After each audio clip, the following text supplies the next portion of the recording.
దగ్గరికి వచ్చాడు.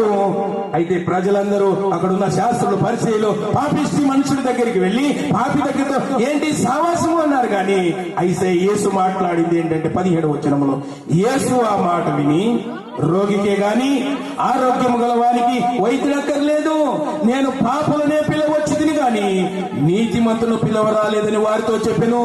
బైబిల్ ఏం సెలవిస్తుంది? నీతిమంతుడు ఒక్కడు లేడు, అందరూ పాపము చేసి దేవుడు అనుగ్రహించు మహిమను పొందలేకపోతున్నారు. అపరాధముల చేతను ఎఫెసీ పత్రికలు ఉంది, అపరాధముల చేతను పాపముల చేతను సచ్చిన వారమై ఉండగా మానవుడు అపరాధముల చేత పాపముల చేత సచ్చినటువంటి మానవాన్ని లేపడానికి ప్రభువైన యేసుక్రీస్తు వైద్యుడిగా ఈ లోకానికి వచ్చాడు. అది పర్పస్ ఆఫ్ క్రిస్టియన్ క్రిస్మస్ అంటే. క్రిస్మస్ అంటే ఏంటి? రోగములో పాపంలో పడి ఉన్నటువంటి ఈ లేవి దగ్గరికి వచ్చినట్టుగా మన దగ్గరికి ఈ రాత్రి యేసయ్య వచ్చాడు.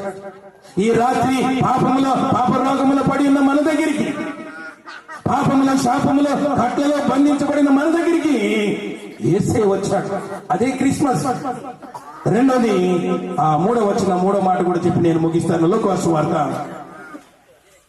19వ అధ్యాయము 10వ వచనాన్ని చదువుకుందాం.